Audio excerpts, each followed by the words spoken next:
నమస్కారం బాబు. నమస్కారం మీరు అమ్మా. మీరు ఈ 2 రోజులు నాతో పాటు ఇక్కడ ఉన్నారు తిరుపతిపీఠంలో. మీరు మీడియా ద్వారా వచ్చారు, ఇటు టీవీ ద్వారా. ఎలా ఈ 4 రోజులు మీరు ఎట్లా గడిపారు ఈ 2 రోజులు అనేది కొద్దిగా మీ అభిప్రాయం చెప్పండి. తప్పకుండా అమ్మా. మేము ముందు మాకు ఈ విషయం తెలిసినప్పుడు మా డైరెక్టర్ గారు కానీ మాకు ఈ విషయం చెప్పినప్పుడు ఏంటంటే, ఇట్లా జగ్గయ్యపేట నుంచి ఒక లోపలికి వస్తే మాదిపాడు గ్రామం నుంచి బల్లకట్టుకొచ్చి అక్కడి నుంచి ఇటు ఈ త్రివిక్రపీఠంకి రావచ్చు అని చెప్పని ఈయన చెప్పారు. అక్కడికి వెళ్ళి ఒక షూట్ చేద్దాము, అక్కడ చాలా మహిమగల స్వామి ఉన్నారని చెప్పినప్పుడు సరే అని చెప్పని మేము మామూలుగానే జనరల్గా అన్ని డివోషనల్ షూట్స్ ఎలా చేస్తామో ఆ విధంగా అని చెప్పని అనుకున్నాము. కానీ ఇక్కడికి వచ్చిన తర్వాత ఈ త్రిజగ్గూరు పీఠంకి నాగప్రతిష్ఠ అనేది కూడా జరుగుతుందని చెప్పని ఇక్కడికి వచ్చిన తర్వాత తెలిసింది నాకు. తెలిసిన తర్వాత ఇక్కడ చూసాము దాదాపు 1786 నాగప్రతిష్ఠలు అయితే మాత్రం ఇప్పటికి ప్రస్తుతానికి జరిగినాయి. మేము వచ్చిన రోజున కూడా ఒక 5 నాగప్రతిష్ఠలు కూడా జరిగినాయి. సాక్షాత్తు గండబేరుండ లక్ష్మీ నరసింహస్వామిని అయితే మాత్రం మేము దర్శించుకున్నాము. ఆయన దగ్గరుండి ఇక్కడ అన్నీ కూడా చాలా అంటే ఎంతో ఇది కర్మభూమిగా, పుణ్యభూమిగా, యోగభూమిగా ఆయన ఎంచుకొని ఇక్కడ ఈ కృష్ణానది తీరాన ఉత్తరవాహినిగా ప్రవహించి అదేవిధంగా ఇక్కడి నుంచి తూర్పు ముఖంగా ప్రవహిస్తూ మంచి వాతావరణంలో మంచి ఈ ప్రదేశంలో ఈయన ఇక్కడ సేవలు చేయించుకోవడం అనేది మాకు కూడా ఎంతో సంతోషంగా అనిపించింది. ఇక్కడికి వచ్చిన తర్వాత కూడా ఈ వాతావరణానికి కూడా మాకు మనసు ఎంతో ప్రశాంతంగా అనిపించింది. బయటి విషయాలు కూడా ఏవి కూడా అసలు దగ్గర మేము ఇక్కడ 2 రోజులేమో ఉన్నాము, ఖచ్చితంగా 2 రోజులు ఉన్నాము. ఈ 2 రోజుల్లో కూడా మాకంటే చాలా ప్రశాంతంగా అనిపించింది ఈ వాతావరణం కూడా. ఇక్కడ మీరు తీసుకున్న ఈ బాధ్యతలు కానీ లేదా మీరు నిర్వహిస్తున్న ఈ పూజా కార్యక్రమాలు కానీ భక్తులు వస్తున్న వాళ్ళకి మీరు ఏదైతే వాళ్ళకి ఇస్తున్న ఈ ఉంటుంది కదా ఇప్పుడు వసతి కానీ ఇవన్నీ కూడా చాలా బాగుందమ్మా.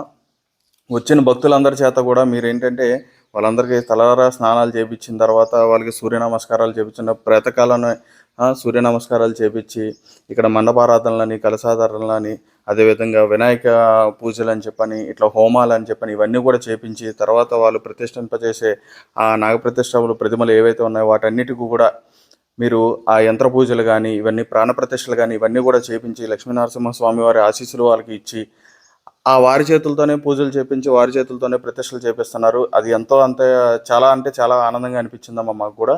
అదేవిధంగా ఇక్కడ వస్తున్న వారందరూ కూడా మేము చాలామందిని అడిగి చూసాము. వస్తున్న వారందరూ కూడా వారికి కుటుంబంలో ఎన్నో ఏళ్ళ నుంచి ఉన్న కష్టాలే కానీ లేదంటే బాధలు కానీ చెప్పుకోలేనివన్నీ కూడా చాలా వాళ్ళు అనుభవిస్తున్న వాటి అన్నిటి గురించి కూడా ఒక్కసారిగా వారికి పరిష్కారం దొరికిందని చెప్పని వారు చెప్పడం కూడా జరుగుతుంది. ఇక సంతానం లేని వారు కానీ లేదంటే పెళ్ళిళ్ళు కుదరని వారు కానీ లేదా జాతకరీత్యా లేదంటే నాగదోషాలు ఉన్నా, సర్పదోషాలు ఉన్నా, కుజ దోషాలు ఉన్నా, ఇట రకరకాల ఏ దోషం ఉన్నా కానీ వారందరూ కూడా వచ్చి ఇక్కడ చేయించుకుంటే మాకు అన్నీ కూడా మా కోరికలు కానీ లేదంటే ఈ దోషాలన్నీ కూడా తొలగిపోతున్నాయని చెప్పిన వారందరూ చెప్పడం కూడా మాకు ఎంతో ఆనందంగా అనిపించింది. మేము అన్నీ కూడా చూసాము. అదేవిధంగా ఇక్కడ చేసుకోవాలి అంటే ఏ దోషం లేకపోయినా కానీ లేదంటే మనసు ప్రశాంతంగా ఉండడానికైనా సరే ఇక్కడికి వచ్చి నాగప్రతిష్ఠ చేసుకుంటామని చెప్పిన రకంగా వచ్చిన వారు కూడా చాలామంది ఉన్నారు. వీరందరిని కూడా చూసిన తర్వాత మాకు అనిపించింది తీరని కోరికలు కూడా ఏ విధంగా తీరుస్తున్నాడో ఇట్టే ఒక వారంలోనే తీర్చేసే అని తీరని కోరికలు కూడా తీరాయని చెప్పని కూడా చాలామంది చెప్పారు. ఇవన్నీ కూడా మాకు చాలా ఆనందంగా అనిపించింది. ఈ వాతావరణం కూడా చాలా బాగుందమ్మా. ఖచ్చితంగా మీరు ఈ విధంగానే ఇంకా వస్తున్నవారు ఇవన్నీ కూడా మీ కోరిక కూడా నెరవేరాలి. మీరు అన్నారు లక్ష ప్రతిష్టలు అయితే మాత్రం ఖచ్చితంగా నేను జరిపించాలి మొట్టమొదటిగా అని చెప్పన్నారు. ఆ కోరిక కూడా ఖచ్చితంగా నెరవేరుతామా. ఇంత తక్కువ సమయంలోనే దగ్గర 1786 పీఠాలు మీరు ఈ ప్రతిష్టలు అయితే చేయించారు కాబట్టి ఖచ్చితంగా అనిపిస్తుంది. మాకు కూడా చాలా సంతోషంగా ఉంది. మా డైరెక్టర్ గారు మాట్లాడుతున్నారు. అందరికీ నమస్కారం అండి. ఫస్ట్ మాకు ఇక్కడ ఈ పుణ్యక్షేత్రం అని చెప్పేసి మాకు వాస్తు హరిగారు అని చెప్పేసి ఆయన చెప్పారు. ఆయన చెప్పినప్పుడు దగ్గర 3 నెలలు అవుతుంది. వెళ్ళాలి అనుకున్నాం. అది ఇప్పుడు కుదిరిందనమాట. మొన్న వచ్చాము మేము. ఇదొక ఇదేంటంటే ధర్మక్షేత్రం అండి. ఇది క్షేత్రం ఏంటి ఆధ్యాత్మిక కేంద్రం. ఇక ఎంతోమంది ఋషులు వాళ్ళ శక్తి దారిపోసేసిన స్థలం ఇదంతా. ఇక్కడ పరంపరగా వారి తాతగారు వాళ్ళు చేసినటువంటి కార్యక్రమాలను అవన్నీ అద్భుతంగా ఇక్కడ చేస్తున్నారు వాటి దగ్గర ఉండి. అండ్ ఇక్కడికి వస్తే ఏ ప్రాబ్లంతో ఉన్నా ఒక తల్లి దగ్గరికి వస్తే ఆ కూతురికి ఒక తల్లి ఎలా చేసి పంపిస్తుందో ఆ ప్రాబ్లం ఎలా పంపిస్తుందో అలా జరుగుతుందని ఇక్కడ మేము కళ్ళారా చూసాము. అదొక అద్భుతమైన క్షేత్రం అనమాట. మీరు మేము చెప్పడం కాదు, ఒకసారి మీరు వచ్చి ఈ క్షేత్రం కొంచెం చూస్తే మీకే అర్థమవుతుంది. మేము చెప్తాను కాదు, మేము వీడియో చేసాము, ఇది మొత్తం తొందరలో టెలికాస్ట్ చేస్తాము, రిలీజ్ చేస్తాము.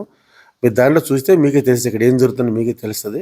ఆ తర్వాత మీరు 10 మందికి చెప్పండి ఇది ఒక అద్భుత క్షేత్రం. ఇదేంటంటే ఏదో వ్యాపారం కోసం డబ్బులు కోసం చేసేది కాదండి. ఇది జనాలకి మంచి జరగాలి, సనాతన ధర్మంలో భాగంగా అందరికీ మంచి జరగాలి. కాబట్టి అందరూ వచ్చేసి మీ సమస్యల్ని ఎక్కడికొచ్చి తీర్చుకుని వెళ్ళండి అని గొప్పగా చెప్తున్నారు ఇక్కడ అమ్మ నాగమణమ్మ గారు. సో మీరు అద్భుతంగా మీ 10 మందికి చెప్పండి విషయాన్ని, ఇలా జరుగుతుంది ఒకసారి చూసి రమ్మని చెప్పండి. మీరు రండి, నాగప్రవేశం చేసుకోండి, మీకున్నటువంటి అన్ని ఈతి బాధలు అన్నీ కూడా పోతే దాంట్లో డౌట్ అనమాట, డౌటే లేదు, బ్రహ్మాండంగా చేస్తారు. సో నాగమణమ్మకి మేము ఇక్కడ ఉన్న 3 రోజులు కూడా మాకు ఒక చిన్న మమ్మల్ని పిల్లలాగా చూసుకున్నారు. అది నిజంగా ఆవిడకి మేము చాలా రుణపడి ఉంటాం. అంటే రుణం తీర్చుకోలేదంటారు, బట్ ఏంటంటే ఆవిడకి ఏ విధంగా ఈ టెంపుల్ గురించి 10 మంది తీసుకెళ్ళి ఆ రుణం ఆ విధంగా తీసుకుంటాం అనమాట. అందరికీ నమస్కారం, థ్యాంక్స్ అండి, ఉంటామండి. మంచిదండి. మా బాబు యాంకర్ గారు, తర్వాత వారు ప్రసాద్ గారు మాట్లాడారు. ఈ బాబు తినరే కానీ చాలా ప్రావీణ్యం ఉంది, దీన్ని చూశాను, ఈ 3 రోజుల్లో గమనించాను. అట్లాగే వాళ్ళ వాహనానికి ఆయన సారథి, వాహన సారథి.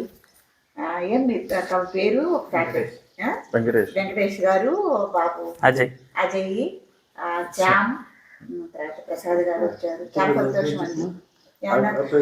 ఒక్క మాట చెప్పినాను.